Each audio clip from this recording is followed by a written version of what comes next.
We're rallying for mental health this morning with Bridgehaven. The nonprofit's president and CEO, Ramona Johnson, is with us. Ramona, glad to have you back on Great Day Live. For starters, who does Bridgehaven serve?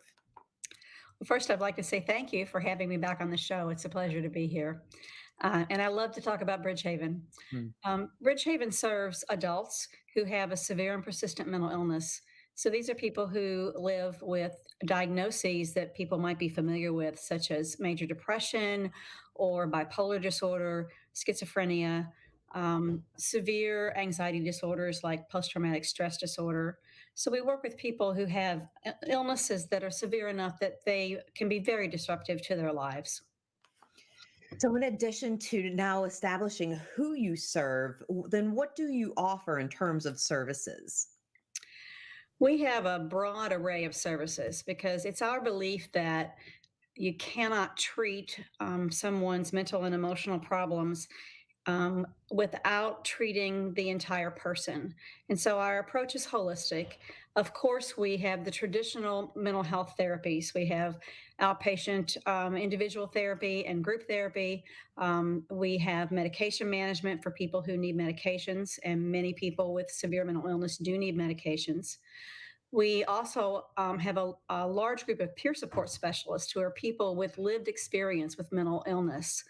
They're in their own recovery, and they are trained and certified to work as peer support counselors. So they have a very unique relationship with the people we serve, and the people we serve call themselves members by choice because they choose to be here and they feel that this is a place where they belong and can be themselves. So the peers really offer them a um, level of trust and hope that their lives too can be better, that they can succeed, and that they can accomplish their goals. We offer supported employment. Many of our folks want to work. Many of our folks have worked in the past and have lost jobs, sometimes due to the ramifications of the illness. And so we offer a program that helps them find jobs that are uniquely suited to them in the community and then offer them support throughout the search process and even while they are beginning the job and working at the job. We also provide a health clinic. It's called Bridges to Health, in keeping with the theme of our name. And it is staffed by an advanced practice nurse, along with a peer support specialist, two peer support specialists actually, who are very interested in healthy lifestyles, healthy eating, exercise. A peer specialist who works with our members who have medical problems, accompanies them to physician's appointments to help them understand what they're being asked to do or what kind of medications they're being put on, help them understand their medical conditions. And so the nurse helps to monitor co-occurring illnesses like diabetes, which is very common among people with schizophrenia in particular, um, helps to monitor blood pressure, heart disease, those kinds of chronic illnesses that are related to lifestyle. And then we try to help people learn to adapt healthier lifestyles.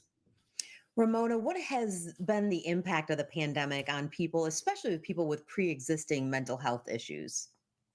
Well, as you know, the pandemic has been difficult for everyone.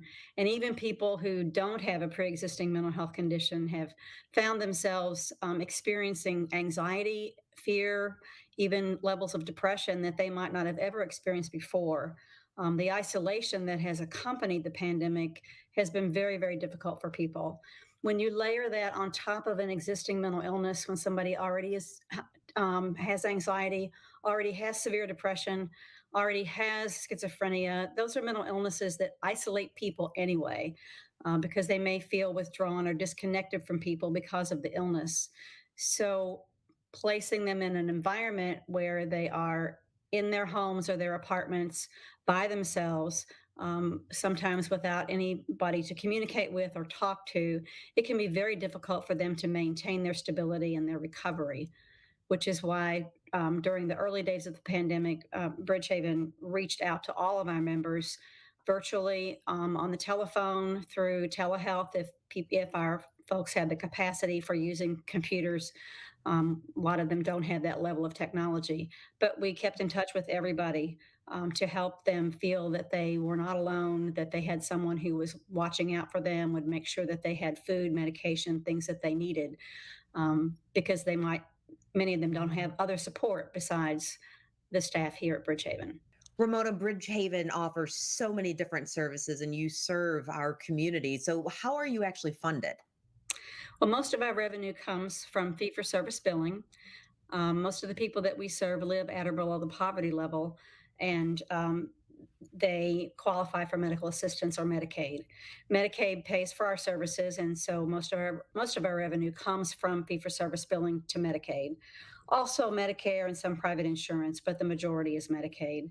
We also serve people who don't have a payer source at all, and so we have to make sure that we have revenue coming in from grants and contributions from people in the community to be able to allow us to serve people who don't have a way to pay. We don't want to turn anyone away who needs services. We want the services to be accessible to them and available to them.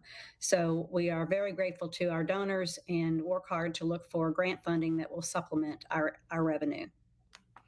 Well, if you're watching right now and you want to donate, just visit bridgehaven.org.